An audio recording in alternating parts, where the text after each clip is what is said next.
How's it guys, this is Dayvy, FPL, and welcome back to the Fantasy Premier League video here on my channel. Now in this video, we take a look at the Game Week 34 preview. We're going to start off with the watch list as we usually do, but then move on to talking points such as a potential double Game Week 35 and what that kind of means for the rest of the season, and then also be talking about some talking points more immediate specifically to Game Week 34. These include Bruno Fernandes, should you be taking him out, what to do with those Manchester United versus Liverpool players, and also should you be bringing Gareth Bale in. We're then going to finally wrap up the video with the captaincy as we usually do it. So if that's something you're interested in, sit back, relax, and let's get straight into it. So going on to the watch list, as I mentioned in the introduction, I've added two new players that come up a little bit cheaper than maybe other options. And those are Saint Maximum or Gucci as we know him on this channel, and then Pereira from West Bromwich Albion. The final player is also going to be Madison, but we had him in last week. He's still going to be here as we still are analyzing Leicester and Madison's minutes currently after coming back from that injury. But these two new options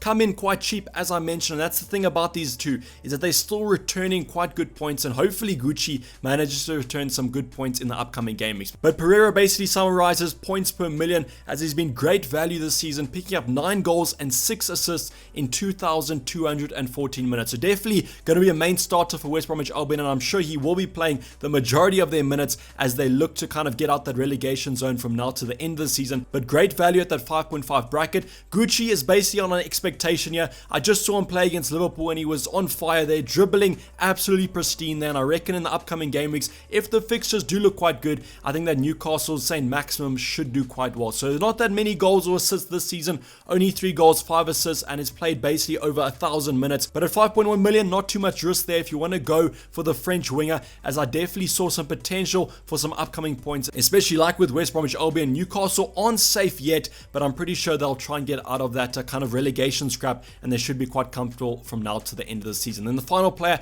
as I mentioned, also a Madison. We just kind of analyzing Leicester, and he's playing minutes, just come back from that injury. I don't exactly know if he's going to be playing the majority of the games in the upcoming game weeks, but if he does manage to get his match fitness up, I think that he could be quite an enticing option. I mean, all eyes currently are going to be on Iheanacho. I mean, Vardy's still up there, but with his kind of a price bracket not returning the points, Madison could kind of fulfill that second Leicester slot if you guys don't have a double up currently. So that's why I'm currently looking at Leicester. But Leicester's fixtures, we're nearing the end of this kind of good run of fixtures, but I still think that there could be some points in there. And you must also remember, like the relegation scrap, the top 4 scrap hasn't even been concluded yet. So I mean, Leicester's still playing for that 4th, 3rd spot. So I do think they're going to be playing their full starting 11, and they're still going to have that hunger and that desire from now to the end of the season to get some results. But these are the players currently on my watch list, and now let's get on to the main talking points of the video. So as I mentioned in the introduction, there is a potential double Game Week 35 on the horizon, and that has come from the man himself, Ben Crellin. So if you haven't been following the channel for quite a while, or maybe you're not on FPL Twitter,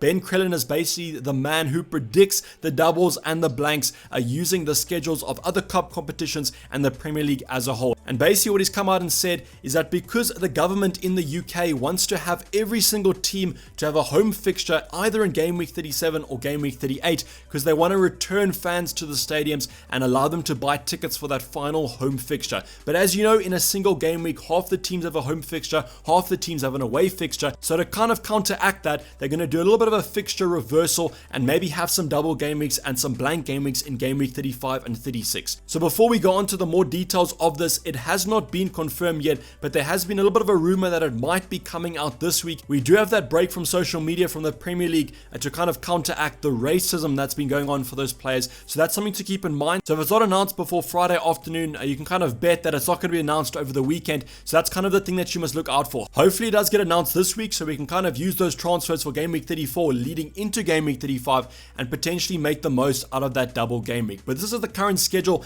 as predicted by Ben Crellin, but as I mentioned, it has not been confirmed yet, but hopefully it will be this week or next week. So now looking at those Game Week 35 fixtures, you must also take a look at Game Week 36, because like me, I was kind of focused on that double Game Week 35, but didn't notice the blank Game Week 36. So only 4 teams blanking there, but it's not the end of the world. But when you do look at the fixtures and the teams that have the blank, it's quite substantial. So we have Chelsea, Arsenal, Manchester United, and Leicester. But when this news does get confirmed, we'll be doing a total ultimate guide to double Game Week 35 and blank Game Week 36, so you guys don't have to worry. I just kind of wanted to plant the seed here that there is going to be a potential Game Week 35, so that you guys don't use your free transfers before the end of the week, and then you miss out on the chance to get a double Game Week player before Game Week 34. So now going on to the more intermediate talking points, and the first one's quite the big one. It's what to do with Bruno Fernandes. So obviously Bruno has hit a little bit of a slump of form here, not really returning the way he was returning in the middle of the season, at the start of the season. And with these upcoming fixtures for United, you're probably wondering what to do with Bruno Fernandes if you do own him. If I don't own him, I don't know if I'll be looking to bring him in. I think there's other United options that you could potentially look at. Maybe someone like a Greenwood or a Rashford that come in a little bit cheaper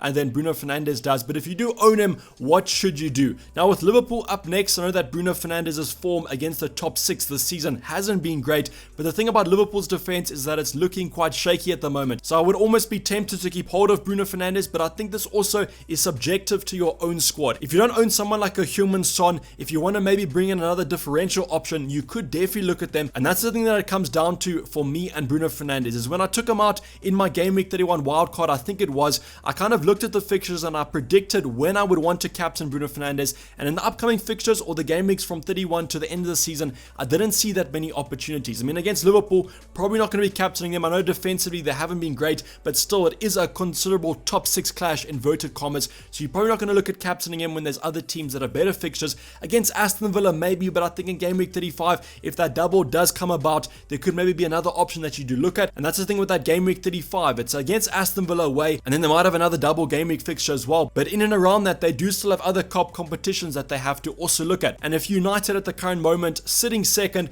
I think you're pretty comfortable in that position. So I don't think you're going to be worrying too much about maybe losing a top 4 spot. So you're definitely going to focus on a cup like the Europa League. So that's also something to take into consideration with Bruno Fernandes. Maybe he gets rested in the occasional Premier League game. Maybe he doesn't. If you're going to be captaining him in a double game week, you pretty much want to be confirmed that he's going to be starting both fixtures. And I don't think you're going to have that confirmation leading into double game week 35. And then against Leicester in game week 36, also not going to look at him. Maybe game week 37, 38, you could. But then again, I think there's other teams that also have some great fixtures. So when you look at that captaincy point of view, when you look at kind of getting the most out of Bruno Fernandes, I can't really assure you guys that you're going to be getting it. But then again, it is against Liverpool and Aston Villa with the potential double game week. So I would probably hold, unless you really want to captain a Heung-min Son or you really want to captain a Mo Salah in game week 35. That's the only thing that I would kind of take Bruno Fernandes out. But I think your patience might be repaid here with kind of a derby coming up against Liverpool in game week 34. Now going on to the United versus Liverpool assets, and if you like me, I own a couple of Liverpool assets, I own a couple of United assets.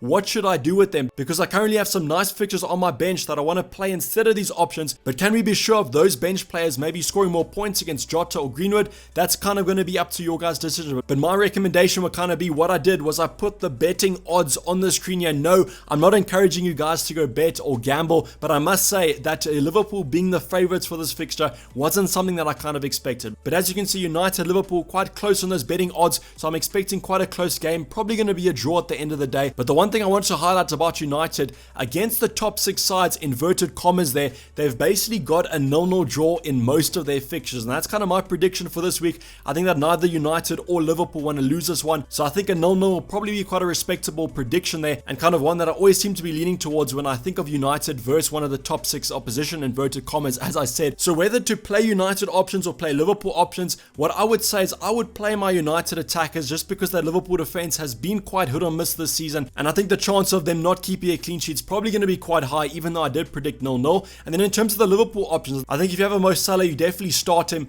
but if you do have a Jota, I currently am benching Jota, and the only reason why is that I just have a sneaky suspicion that I think Jota will be benched for this week. I think that Klopp's going to go for that front 3 of Mane, Firmino and Salah. I kind of think that any of that front 4 could be rotated, including Jota, just because of how bad they've been, but I think Salah is probably the only player in that front 3 that's definitely going to be starting, and I do think that Jota might be benched. Just kind of hasn't lived up to the hype in the last couple game weeks, and that's why I think that he will find himself on the bench, whereas I think a Greenwood, a Bruno Fernandes, a Rashford probably will start this game and have a better attacking output than the Liverpool assets, and that's why I kind of am leaning towards benching my Liverpool assets as long as it is Jota and not Salah. So now going on to the next talking point, which is going to be Gareth Bale in. Should you be bringing in the Welsh winger after Jose Mourinho was fired? And I don't really think that Mourinho and Bale had the best of relationships, so with a new manager in, it seems like Bale has found a new spot in that starting 11, and with those upcoming fixtures for Spurs looking so tasty, I definitely can think that you guys want to maybe bring in a differential from now to the end of the season. So I think I would go with Gareth Bale only if I really needed a differential from now to the end of the season. I just think that he is a little bit of a risky player at the moment.